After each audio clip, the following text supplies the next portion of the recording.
Welcome to the Crying Inside channel. This is where family stories are told with all their raw truths, tears, and lessons that sometimes come at a high price. If this is your first time here, please hit subscribe to help us build a community where everyone can find empathy and share their experiences. People often say family is the biggest support, the place you can turn to when the whole world has turned its back. But sometimes, it's family that causes you the deepest pain. It could be the ones closest to you who push you into the deepest pit when you least expect it. And that's the story I'm about to share with you today. Imagine a big, important day. A lavish wedding at a luxury hotel, sparkling chandeliers reflecting off tables draped in pristine white cloths, the clinking of champagne glasses, soft music playing, and the bride's joyful smile filling the room with happiness. It was supposed to be my happiest day, watching my daughter step into a new chapter of her life. But in that sacred moment, I became the target of ridicule. In front of hundreds of guests, my own daughter turned me into a laughingstock. From that moment on, the wedding wasn't just a celebration anymore. It became a turning point that changed everything forever. The Grand Horizon Hotel in downtown Chicago glowed warmly under soft yellow lights on an autumn evening in 2022. Rows of round tables covered in spotless white cloths, decorated with bouquets of roses and baby's breath, filling the room with a sweet fragrance. Guests all dressed in elegant evening gowns and sharp tuxedos. Laughter and chatter blended with the gentle jazz melodies played by the band. Together, it painted a perfect picture of a dream wedding. Sitting near the front, I watched my daughter, Emily Carter, in her pure white wedding dress, sparkling under the crystal lights. She entered the room with a radiant smile on her lips and eyes shining with happiness. My heart was filled with pride. I had sacrificed so much to see this moment, and I thought in the end, all the effort was worth it.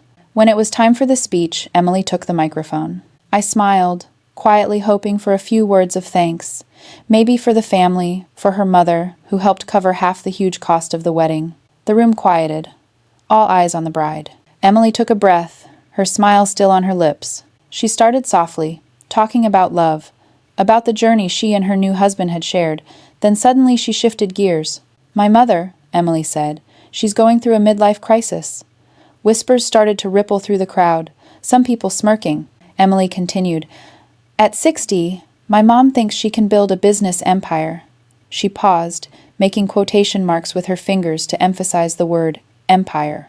The audience burst out laughing. Then Emily said the last line her mom should just accept her age instead of living in delusion. Laughter exploded, spreading through the room like a wave. Some even applauded as if Emily had just told the funniest joke of the evening. And me, the mother sitting below, was stunned, silent. The smile on my lips froze, my face trying to stay calm. Over 200 guests, from relatives and friends to Daniel's coworkers, all laughed out loud.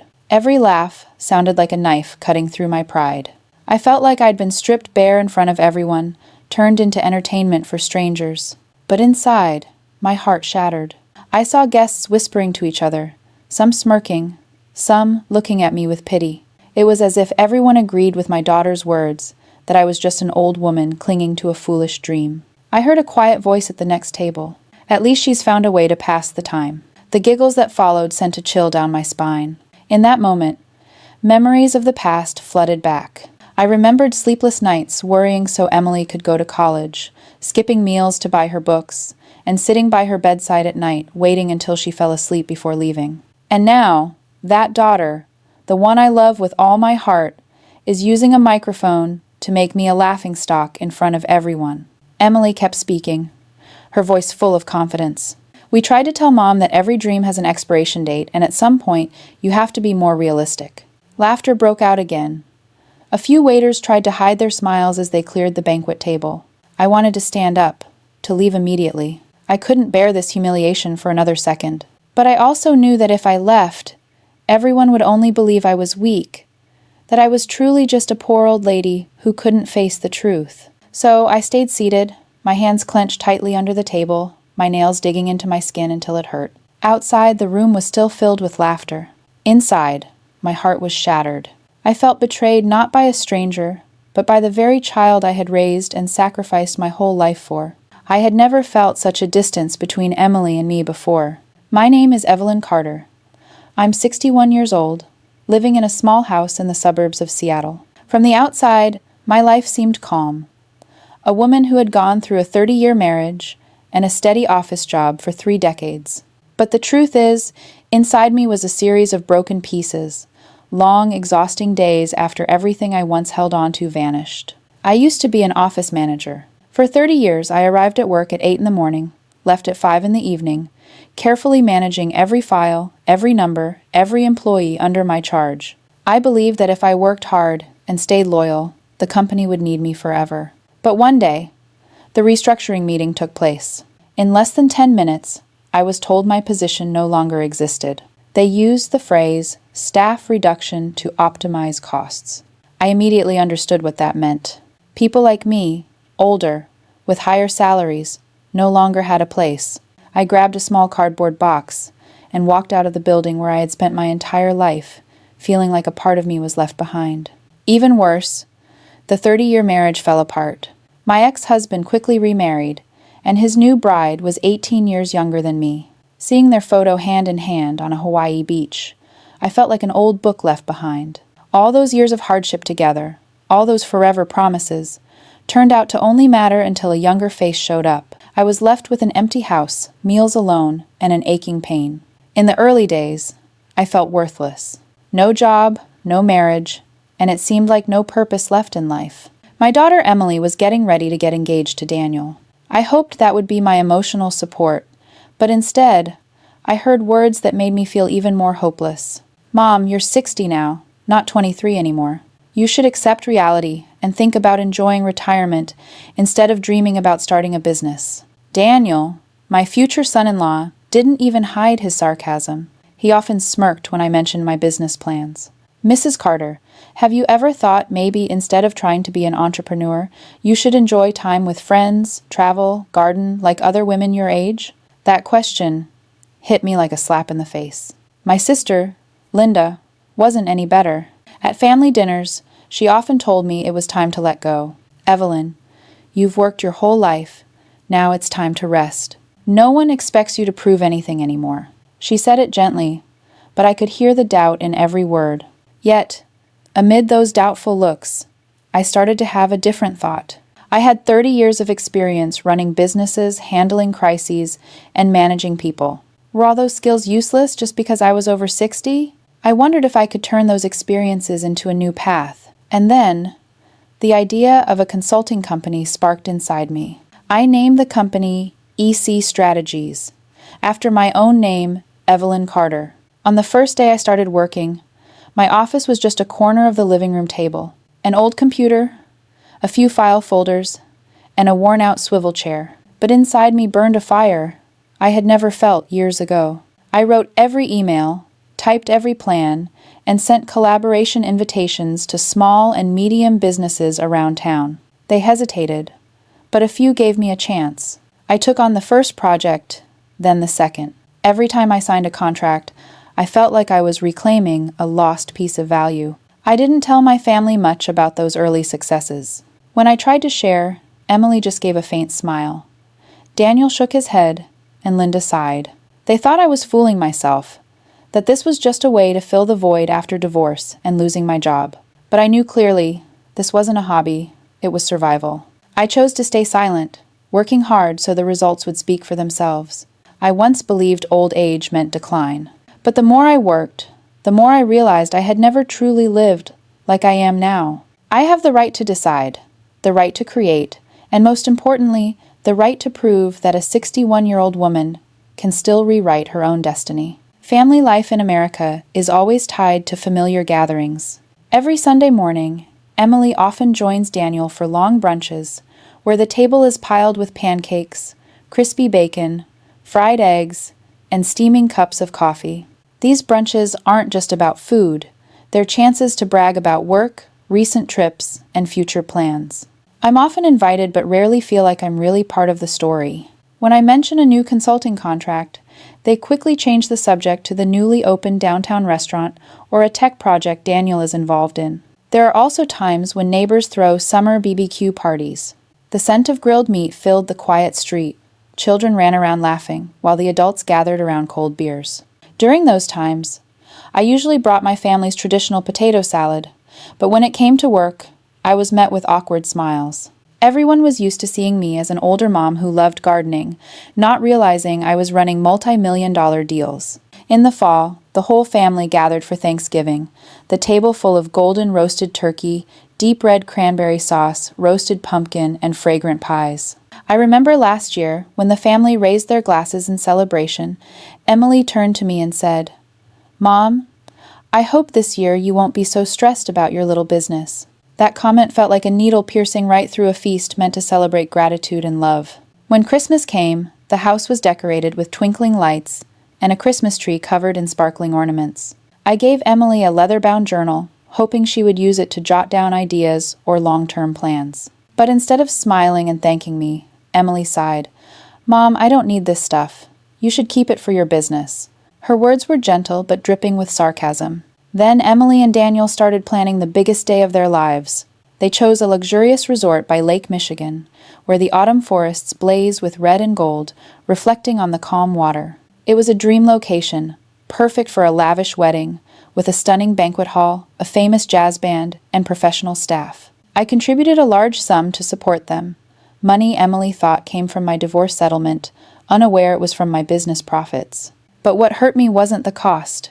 It was Emily's request before the wedding. "Mom, I'm asking you for one thing. Please don't talk about work at the wedding. I don't want Daniel's colleagues to hear you talk about projects or the company. They're serious people and you'll embarrass me." I nodded silently, my heart tightening. My daughter saw my success as something to be ashamed of. The wedding day drew near, and the preparations buzzed with excitement. The wedding invitations printed in gold letters were sent out, and the white and blue wedding flowers were carefully selected.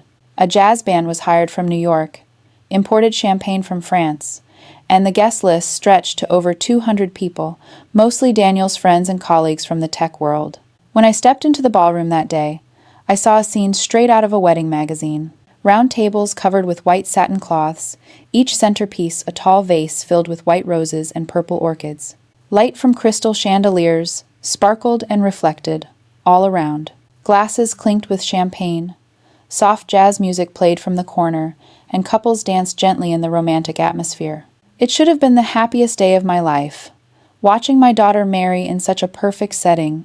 But inside, I still carried worry, a fear that Emily's caution wasn't just passing concern, but a sign of the deep shame she carried about me. And I never expected that just a few hours later, that fear would become the most painful reality of my life. After the lavish dinner had passed and it was time for speeches, the atmosphere in the ballroom quieted. The jazz music softened, the lights focused on the podium. Sarah Mitchell, the maid of honor and Emily's longtime best friend, stepped up with a bright smile. The guests applauded warmly. I thought Sarah would talk about her friendship with Emily, about my daughter's journey of love. But just minutes later, I realized I was mistaken. Sarah started with sweet words, sharing memories from high school, trips with Emily. Then suddenly her tone shifted. And of course, she couldn't skip mentioning the bride's mother, Mrs. Evelyn. The whole room turned to look at me, eyes full of expectation. I forced a smile, silently hoping to hear a compliment. But Sarah went on, her voice filled with sarcasm. "She's going through, how should I say it, a midlife crisis." A few giggles broke out. Encouraged, Sarah pressed on even more. At 61, instead of enjoying the joys of travel or gardening, she believed she could build a business empire.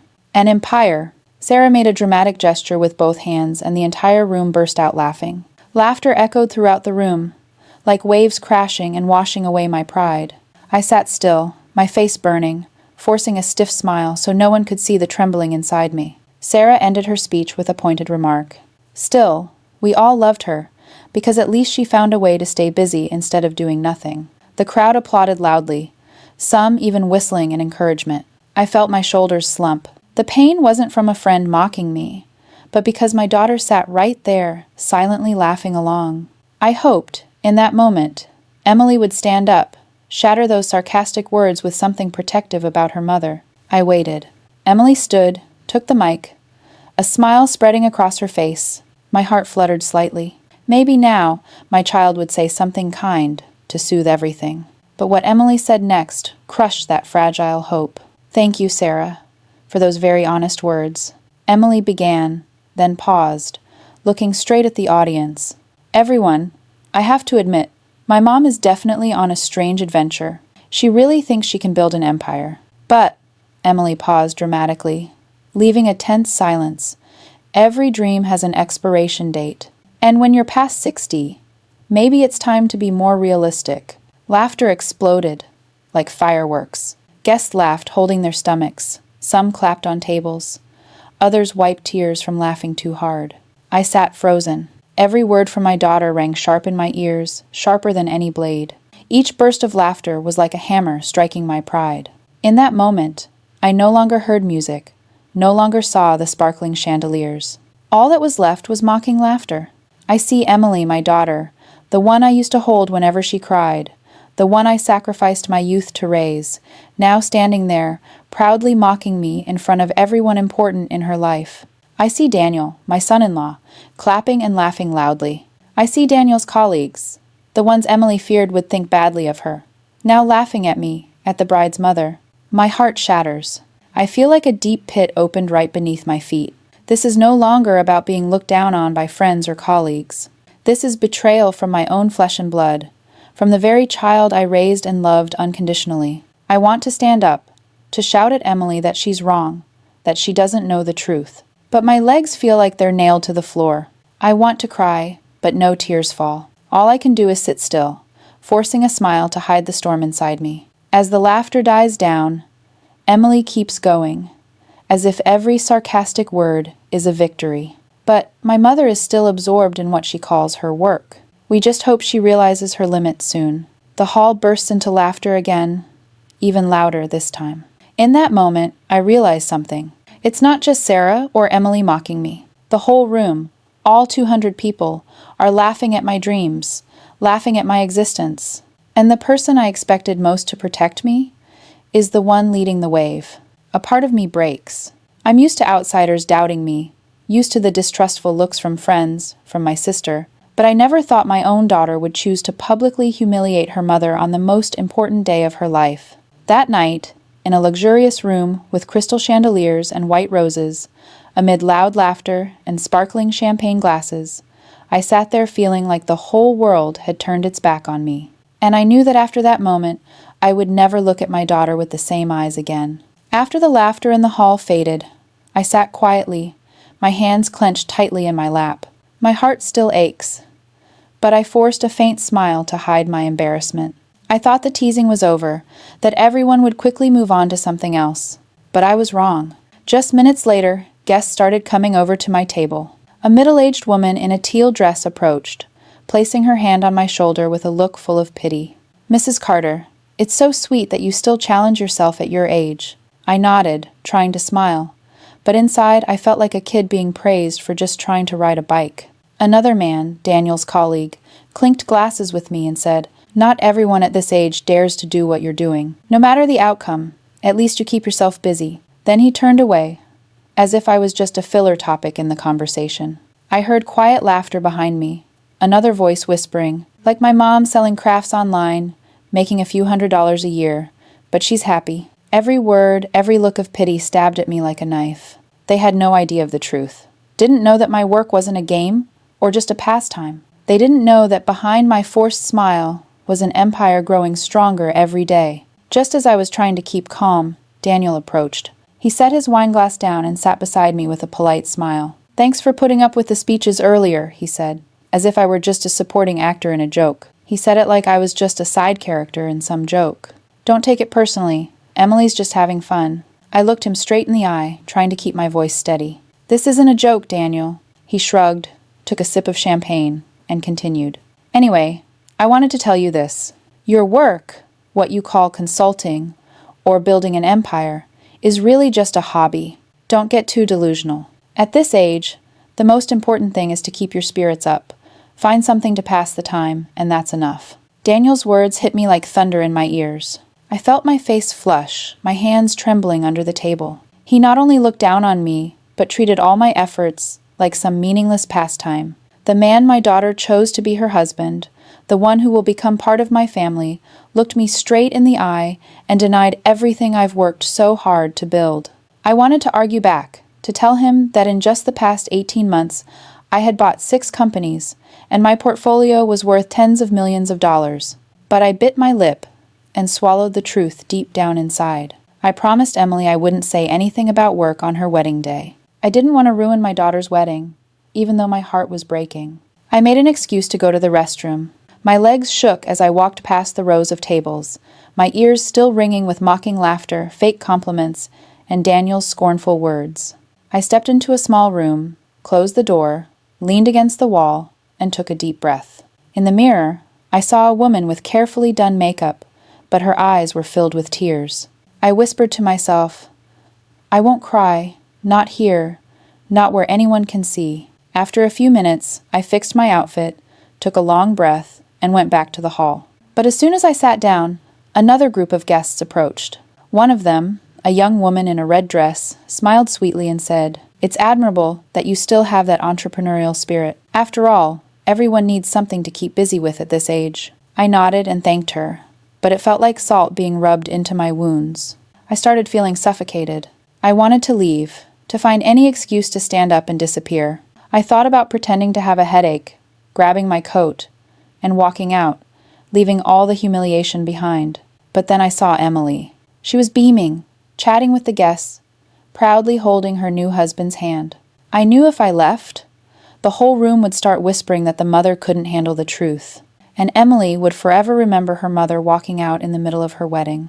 I sat back down, my hands clenched tight. My dignity was trampled, my pride crushed, but I wouldn't let myself break down in front of them. I would stay until the wedding was over. Deep down, I had sworn this would be the last time I let anyone, even my son-in-law, look down on me like that. The music in the hall picked up with a livelier beat, and the guests started moving onto the dance floor. I stayed seated at the table, just hoping for the moment I could slip out unnoticed. Every minute at the party felt like torture to me. I took small sips of water, glanced at the clock, thinking about using tiredness as an excuse to quietly leave. Just as I was about to stand up, a figure approached. A middle-aged man, tall and lean, salt and pepper hair neatly combed, dressed sharply in a black suit. I recognized him immediately because Daniel had mentioned him many times. This was Robert Harris, CEO of Horizon Technologies, and Daniel's direct superior. He smiled politely and extended his hand. "Mrs. Carter, we haven't had the chance to talk yet. I'm Robert Harris, Daniel's boss." I forced a smile and shook his hand. "Nice to meet you, Mr. Harris." A flicker of worry crossed my mind as I remembered Emily's warning. "Please, Mom, don't talk about work at the wedding." He sat down on the chair next to me, his tone friendly. "I heard from Daniel that you're working in business consulting. That's great. Taking up a new hobby at this age must be really interesting." The word he used, hobby, made me furrow my brow slightly, but I kept a gentle smile.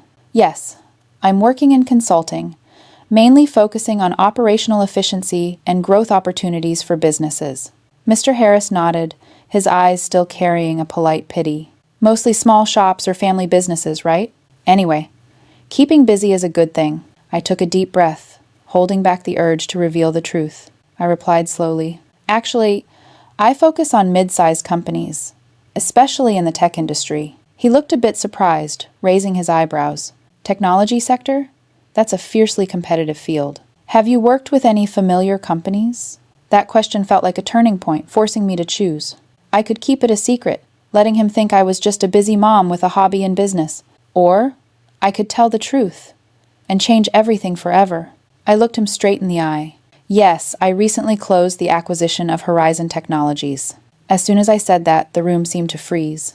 Harris froze, his polite smile fading away. He set his glass down, his voice almost a whisper. "Please, say that again." I made it clearer. 3 months ago, my company, EC Strategies, completed the acquisition of Horizon Technologies. His eyes widened, his face drained of color. Horizon Technologies, the company he'd dedicated 15 years to, now belonged to EC Strategies. He stammered. "E. Carter." "Oh my God, so you are E. Carter." I nodded slightly. "Yes, that's me." In that moment, I saw the horror in his eyes. The pieces were starting to fall into place. Daniel had told his colleagues that his mother-in-law was just an old lady caught up in a small business hobby. This entire room had spent 2 hours mocking me like a joke. But the truth was, I was the one behind the deal that caught the whole tech industry's attention, quietly running 6 companies and managing a portfolio worth tens of millions. Harris shook as he lifted his champagne glass, but didn't drink. He almost whispered, "I can't believe it. You're the one who bought my company. You're my boss." I kept my tone calm. "That's right, but I kept it quiet because I didn't want my daughter's wedding day to become a business event. I want Emily to shine." He leaned back in his chair, running his hand through his hair, his face showing clear shock. "Oh my God, they've been mocking her all evening. They don't know that half the room works for her." I looked around and realized many of the guests were employees from companies in my portfolio. They were part of the laughter just now. In that moment, I felt a strange sensation, both painful and somewhat satisfying. Pain because my own daughter mocked me, but satisfaction because the truth was starting to come out, and no one could stop it anymore. Harris leaned toward me, his voice urgent. "Mrs. Carter, this truth needs to be told. You can't let them keep looking down on you like this." I raised my hand to signal. "Please. Today is my daughter's wedding. I don't want to turn it into my own show, but I know. From the moment Harris realized who I was, nothing could stay secret for long. The truth was starting to find its way to the light, and I wasn't sure I had the strength to stop it. I sat back down, trying to keep a calm face, but inside, waves were crashing. "Mister." Harris leaned toward me, his eyes full of surprise and a hint of confusion. He took a sip of champagne, then set the glass down, his hand shaking so much the bubbles swayed. "Mrs. Carter," he lowered his voice, "you're not just playing at business. You own half this room, and they just made a fool out of you. Please don't say anything. This is Emily's wedding day. I promised my daughter I wouldn't bring up work. I don't want to steal her special moment. You don't understand. Many people here work for companies you own. They just laughed at the woman who pays their salaries. I can't just sit here and watch that." The jazz music shifted to a lively tune. Guests were dancing and raising their glasses in celebration. But mixed in with the laughter, I still heard whispers. "How cute, she thinks she's a CEO. At least she has a job, otherwise she'd be bored to death." Each sarcastic comment felt like a deeper stab. I whispered, my voice catching. "I can handle it. I've been handling it for 2 years now. What they think doesn't matter. What matters is Emily isn't ashamed on her wedding day." Clearly, he was struggling hard. Keep quiet to respect my wishes, or speak out to end the humiliation he witnessed. Meanwhile, Daniel appeared, wearing a smug smile. "Everything okay, Mom? Hope you're not too tired from those teasing remarks earlier. After all, your job is just to kill time. Do you know who you're talking to?"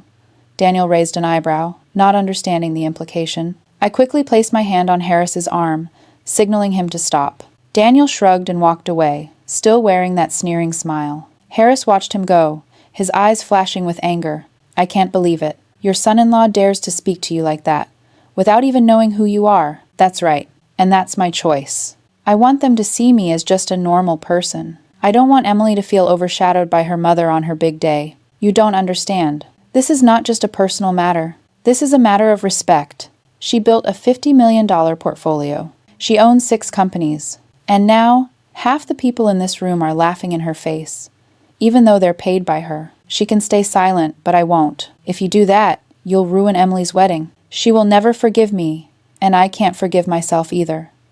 He was silent for a long moment. I thought he had accepted it, but then he leaned in closer, his voice firm. "Mrs. Carter, sometimes the truth needs to be said. Not to make you shine, but to end the humiliation. People were wrong to underestimate you, and I can't sit by and let that mistake continue for another minute." On one side was my wish for respect, on the other, the drive for justice in the heart of an experienced manager. Every time he saw me bow my head, my forced smile at the mockery, his eyes grew more determined. I sighed, gently shaking my head. "If you really want to do something, do it after the wedding. Let my daughter have a perfect day." He pointed toward the row of tables where many of Daniel's coworkers were sitting, laughing, and joking. "They're not just mocking you. They're unintentionally mocking my work. Because I'm working for you. They treat you like a joke, even though you're the one who decides their fate. I can't stand this any longer. The truth will come out sooner or later." I knew from the moment Harris realized who I was, the secret was no longer safe. He's not the type of person who can stay silent forever. And I could feel that this whole room was about to witness something none of them saw coming.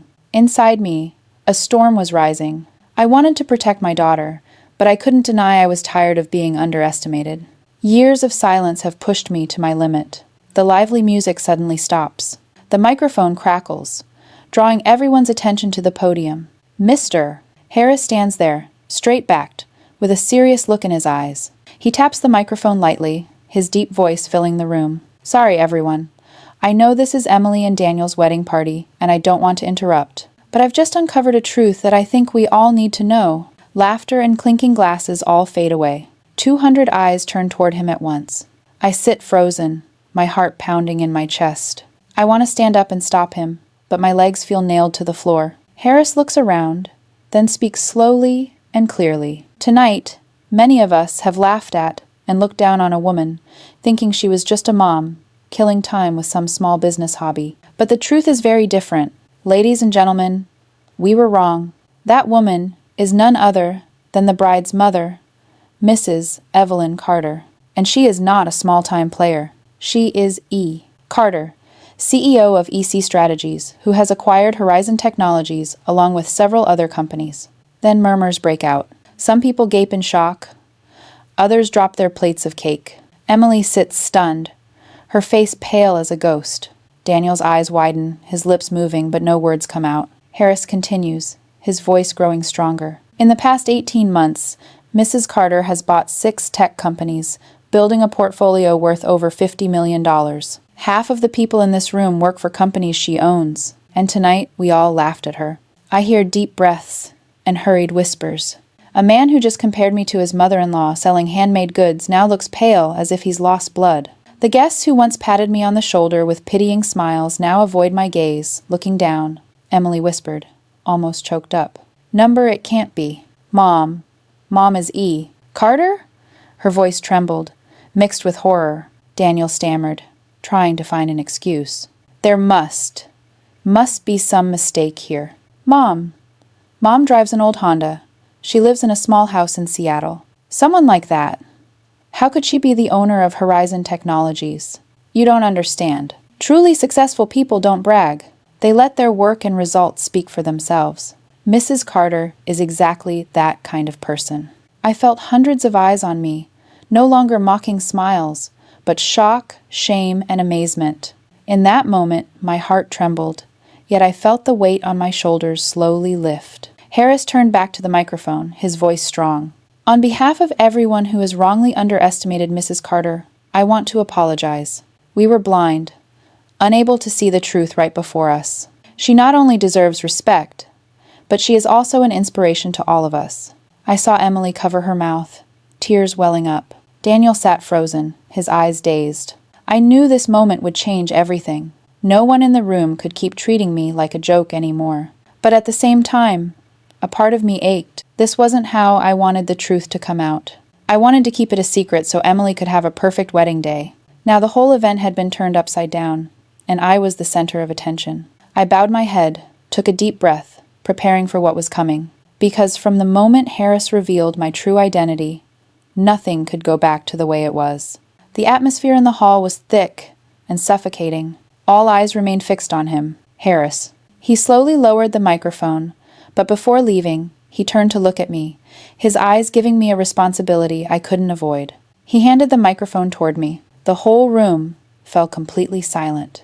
I could hear my heart pounding, my legs trembling as if they could no longer support my body. For a moment, I wanted to refuse, to shake my head and say there was nothing more to say. But then I saw Emily. My daughter sat there, pale-faced, eyes wide open, her lips trembling slightly. Tears glistened at the corners of her eyes. In that moment, I understood that if I stayed silent, it would forever be a wound in my heart. I stood up and took the microphone from Harris's hand. A murmur rose, then fell into absolute silence again. I took a deep breath, trying to keep my voice steady. Yes, I began, voice shaky but clear. What Mr. Harris just said is true. I am E. Carter, founder and CEO of EC Strategies. A collective gasp went through the room. Surprised eyes, faces of disbelief. I continued, looking straight at my daughter. Emily, you call it a midlife crisis, but the very things you mock have supported hundreds of employees and their families. You think I'm just fooling myself, but the truth is I've built a real business. You say dreams have expiration dates, but the achievements you deny have become reality.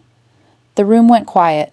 I saw Emily bring her hand to her mouth, tears streaming down her cheeks. Her whole body shook, her shoulders trembling. Daniel stood frozen, eyes dazed, lips moving like he wanted to say something but couldn't find the words. I turned to the entire audience. I know tonight many of you laughed, seeing me as an old woman clinging to youth, but I don't blame anyone. I kept this secret because I didn't want to turn my daughter's wedding day into a stage for myself. I stayed silent out of respect for your wishes, but the truth is still the truth. I bought back Horizon Technologies along with 5 other companies, all in less than 2 years. I'm not bragging, I just want to prove that women, at any age, can start over and still succeed. When my daughter told me I was going through a midlife crisis, it hurt me deeply. But now, I want her to know, it wasn't a crisis. It was a rebirth. My dear daughter, I'm not trying to run away from reality. I'm living life fully and powerfully. You could even hear the soft clink of a glass being set down on the table. Then, like a slow wave, applause started to rise. At first scattered, then growing louder and stronger. The whole room erupted in stunned and undeniable respect. He muttered, barely able to believe it. Mom, you're a powerhouse in the industry? His face was dazed, like he'd just witnessed something unimaginable. Emily buried her face in her hands, sobbing with choked cries. She was no longer the radiant bride, but a child realizing she had made a terrible mistake. I gripped the microphone tighter, letting my voice fill the room. I'm not saying this to embarrass anyone, nor do I want to ruin my daughter's wedding day. But sometimes, the truth has to be told not to boast, but to remind everyone never to underestimate anyone, especially a woman who has decided not to be looked down on anymore. A thunderous round of applause followed, lasting like rolling thunder. Many stood up, their eyes full of respect. But I didn't look at them. I only looked at Emily, my daughter, crying in her pure white wedding dress, her eyes filled with regret and shame. In that moment, I knew it wasn't just a wedding party that was changing. Our entire family relationship, our lives, from this moment on, would never be the same. The entire auditorium was still filled with applause, but my family's table fell into a deadly silence. Daniel stood frozen, his face pale, eyes fixed on me as if he was looking at a stranger. His lips moved a few times before he finally managed to say a broken sentence. Mom, is the owner of Horizon Technologies? She's the boss of the boss? He emphasized the word boss in disbelief, then shook his head repeatedly, as if his brain couldn't handle the truth. This was the man who, just minutes ago, dared to pat my shoulder and say, my job was just a hobby. Now he realized I was the one with the power to sign off on firing or promoting even the boss he had been sucking up to every day. The silence dragged on, making everyone feel even more suffocated. I didn't look at Daniel, just placed my hand on the microphone and spoke in a steady, calm voice. That's right, Daniel. The job you see as a hobby is the career I've put my heart and mind into building. And the irony is, it's the career that directly pays your salary. Daniel swallowed hard, his face flushed with embarrassment. He looked around, hoping to find an escape, but only met pitying and mocking eyes. From this moment on, in everyone's eyes, he was no longer the clever son-in-law, but a fool mocking the boss of the boss, without even knowing it. Emily sat silently, her hands trembling on the table. Tears streamed down, mascara smudged around her eyes, turning the beautiful bride's face into a chaotic mess. But what hurt me the most wasn't the ruined makeup. It was the way she looked at me. Her eyes were filled with shock, fear, and deep shame. She whispered, her voice nearly choked. Oh my God, everyone, all of them, are laughing at me. I've humiliated my own mother. Some guests covered their mouths to giggle, others shook their heads in disbelief. One guest whispered to her husband, that girl has made her mother a laughingstock, even though she's the one paying half the staff here. I saw Emily shiver, her hand clutching the edge of her dress. She felt like the whole world was pointing fingers at her. Sarah Mitchell, the maid of honor who started it all with her sarcastic speech, now sat motionless. Her face was bright red, as if she just wanted to disappear right then and there. The jokes from earlier have turned into a burden, making her want to disappear from the room. I still stood there, microphone in hand, my heart in turmoil, but my face calm. Tonight, I said, my voice low but carrying, I stayed silent. I endured the laughter, the contempt, even the pitying looks. I did it not because I'm weak, but because today is my daughter's wedding day. I promised I wouldn't let work overshadow her happiness. I stayed silent to respect her wishes. I paused for a moment, looking straight at Emily. Tears streamed down her face, her lips trembling. I continued, my voice firm. But the truth can't stay hidden forever. What I built is no joke. It's sweat, tears, sleepless nights, and the belief that even if the whole world turns its back on me, I can still stand. Another round of applause broke out, this time stronger and longer, but I didn't feel proud. I felt pain. Because the person who made me say these words wasn't a stranger. It was my own daughter. Daniel slumped into his chair, hands over his head. He whispered, as if talking to himself. I was wrong, completely wrong. I mocked the woman, the one who pays my salary, my mother-in-law. Some of his co-workers sneered. Others stepped away to avoid being involved. Emily buried her face in her hands, her sobs shaking the entire banquet table. She was no longer the proud bride I once knew. At that moment, she was just a little girl, realizing she had pushed her mother into disgrace, while her mother stood on a peak she never understood. Sarah quietly slipped away from the table, trying to find a hidden corner. Her face flushed with shame, her eyes full of regret. I knew that from tonight on, she would never dare to mention her speech again. I took the microphone once more, my voice soft but clear. I'm not telling this for applause. I just want to say that no one has the right to decide someone else's dreams. And no one has the right to mock someone just because they dare to walk a different path from the crowd. If anyone takes anything away from tonight, I hope it's this. Never underestimate a woman because of her age or stereotypes. The room fell silent. Everyone listened. No more laughter, no more mocking glances. Only admiration mixed with confusion remained. I handed the microphone back to Harris, then quietly sat down. My heart was still heavy, but inside I felt a sense of relief. Emily looked up, her eyes red and teary. She looked at me, wanting to say something, but choked back the words. I knew tonight wouldn't be easy for her to get through. But sometimes, harsh truth is the only way to change. The elegant banquet hall by Lake Michigan, originally decorated to be the start of a dream wedding, now felt like the stage for a collective shock. No music, no joyful atmosphere, only confused faces, blushing with embarrassment. I sat down, put the microphone aside, feeling heavy inside. My heart still ached from Emily's public humiliation, but at the same time, part of me felt relieved. The truth was no longer buried. I didn't have to sit quietly while others mocked me, pretending to smile while being torn apart inside. Just minutes later, the first guests began approaching my table. An older man, who had been laughing loudly when Sarah talked about aging crisis, now bowed his head, his face bright red. Mrs. Carter, I truly apologize. I didn't know. I was very disrespectful, he stammered, then added, if there's a chance, I'd really like to discuss the possibility of cooperating with your company. Our industry really needs the kind of consulting you provide. I nodded, keeping a faint smile. Thank you, sir. But please don't worry. I don't hold grudges. Honestly, I was still hurt inside, but I didn't want to turn the evening into an endless string of apologies. Then a young couple came over, who had earlier compared me to their mother-in-law selling crafts online. Their faces were pale, the wife's hands trembling as she held her wine glass. We're sorry, Mrs. Carter. Honestly, we had no idea, the husband added. If you're interested, we have a startup focused on data. We really need a strategic investor. One by one, groups of guests stepped forward. They all wore the same expression. Ashamed, embarrassed, and with regret. But beneath that regret, I could see a flicker of ambition shining through. They quickly realized the opportunity in this shock. The woman they had mocked just minutes ago turned out to be the one who could change their company's fate. I listened, nodded, and responded with polite small talk. Inside, I knew tonight would bring EC Strategies many new contracts. But that joy couldn't erase the sadness eating away at my heart. Because while outsiders quickly shifted from ridicule to admiration, my daughter was sitting there, her eyes swollen, face buried in her hands, drowning in shame. Emily no longer had the bright glow of a bride. She curled up like she wanted to disappear, her choked sobs filling a room too silent to hide them.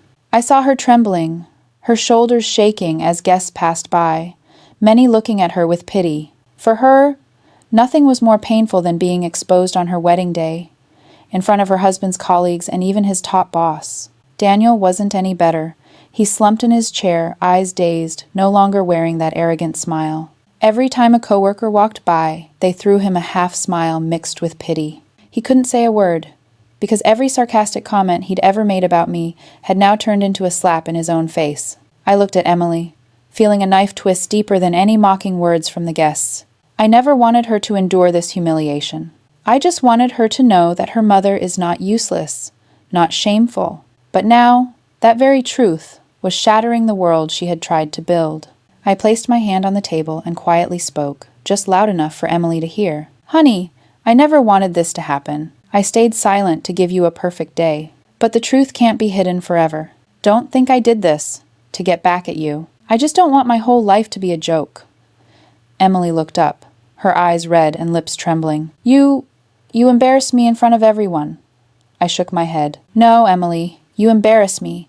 But what matters is that I forgave you before the truth even came out." She collapsed, her shoulders shaking, and Daniel just placed his hand on his wife's back, though his eyes looked lost.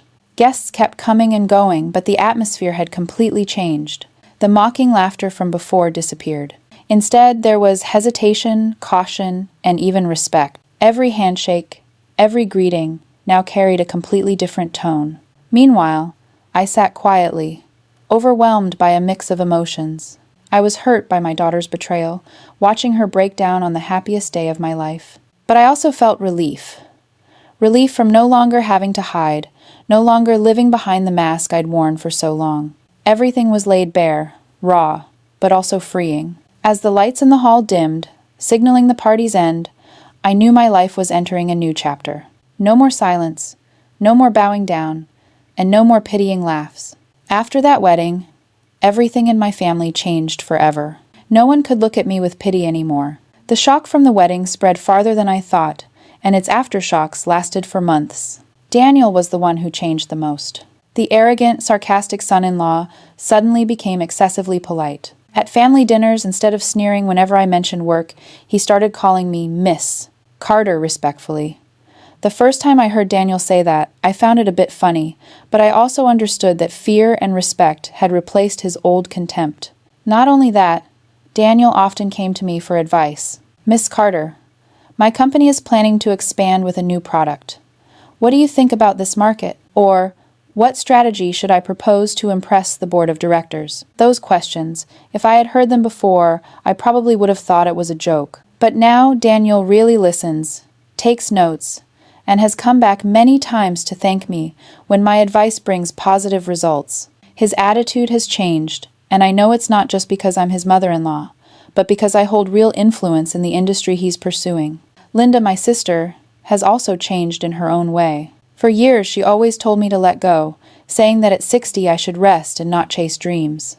But after the shock at the wedding, her tone completely changed. At a family dinner, she took my hand, her eyes shining. "Evelyn, I was wrong.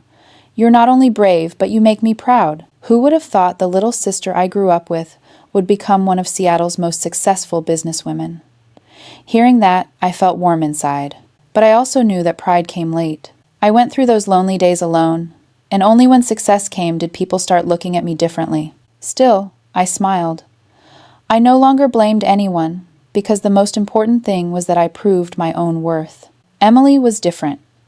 My daughter struggled a lot to accept the truth. After the wedding, we barely spoke for weeks. Every time she looked at me, her eyes were full of shame and anger. Shame for publicly humiliating me. Anger because the truth made her a joke in front of her colleagues. Finally, I decided to take the initiative. I told Emily that if she really wanted to heal, we needed family therapy. At first, she refused. But then Daniel convinced her. And so, for the first time in my life, at 62, I sat with my daughter in a therapist's office, sharing wounds we'd both never dared face. Emily cried a lot. She admitted she'd long felt pressured seeing me start over at my age. To her, it made her afraid her mother would become a joke, and selfishly, she wanted to protect her own image more than trust me. I listened, feeling both pain and empathy. I told her what I needed wasn't approval, but respect. Through many therapy sessions, the rift between Emily and me slowly started to close, though not completely. I didn't expect her to understand everything right away, but I hoped she'd learn to listen and not judge. And above all, I set a clear boundary. I would never let anyone, not even my daughter, put me down again. I learned to say no firmly. When Emily tried to brush off work talk at dinner, I looked her straight in the eye and said, "You don't have to worry about it, but I won't let you act like my work doesn't matter." When Daniel sometimes joked about the powerful mother-in-law, I reminded him that respect should never be mixed with sarcasm. When I held firm on that boundary, something strange happened.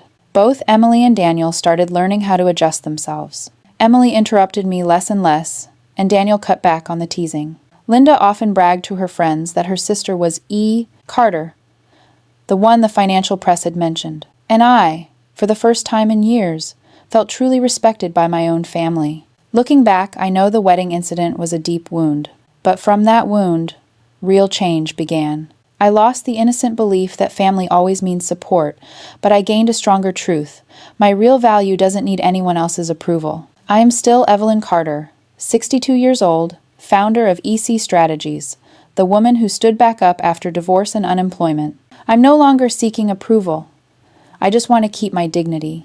And from now on, no one, not even family, can take that away from me. When the wedding night ended, I sat alone in the quiet room and let the memories of the whole evening flood back. I remembered every laugh when Sarah and Emily mocked me. I remembered the pitying looks from the guests as they bowed with fake congratulations.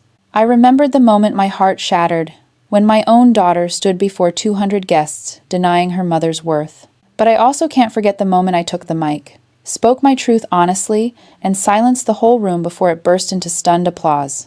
That experience taught me something everyone needs to understand.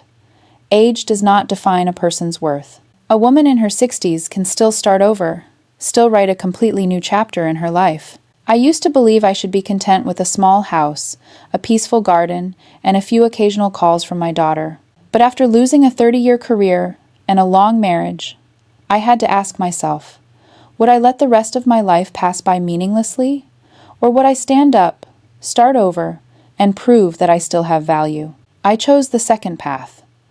And that choice changed the whole world around me. Those who once mocked me now come to apologize. Those who once pitied me have started to admire me. And most importantly, I found my self-confidence again. The message I want to send to anyone hearing this story is clear. Never underestimate a woman, especially one who has decided not to let anyone look down on her ever again. Because once a woman overcomes fear and society's harsh judgment, she can accomplish extraordinary things. I understand that not everyone has the same opportunity I had, but I firmly believe everyone faces a moment where they must choose. Either silently accept others defining your worth, or stand up and show the world who you really are. I'm not saying that path is easy. In fact, it's lonely, full of tears, and at times makes you feel like you're fighting alone. But once you get through it, you realize that self-respect is the most precious asset no one can take away. I also want to say that silence isn't always the answer. I stayed quiet throughout the party because I didn't want to ruin my daughter's special day. But the truth still finds a way to come out, and I realize sometimes we need to speak up to protect ourselves. Because if you keep letting others walk all over you, one day you'll lose yourself. And now, I want to ask you, those listening to this story, if your own child mocked you in front of a crowd, how would you react? Would you stay silent to keep the peace? Or would you stand up to defend your honor? Do you think I should have spoken out earlier, instead of waiting until I was backed into a corner? Or do you believe my silence all that time was the right choice to keep the wedding day from being ruined from the start? Please share your thoughts in the comments below. I want to hear your story because I believe that all of us have been underestimated and looked down on at some point, and how we face that moment can decide our whole life. This story isn't just about a wedding party. It's about the journey to rediscover self-worth, a proof that age isn't a limit, just a number. If you're in your 50s, 60s, or even beyond, remember that you still have the right to dream, the right to start over, and the right to show the world you deserve it. It's never too late to rewrite your life. Thank you for listening to my story all the way to this moment. I know it's not just a long emotional journey, but also a reminder to all of us about the true value of each person. If you've been with me from start to finish, please share your thoughts in the comments. Every story, every thought you share helps this community grow stronger and closer. Don't forget to hit subscribe to follow more stories coming up. Like if you feel connected, and share to spread the message to friends you think need to hear it too. Life always has unexpected twists, sometimes from those we love the most. But in any situation, you still have the right to choose how to respond, and the right to keep your dignity. Family can knock you down, but it can also give you the strength to stand back up. Never underestimate your own value.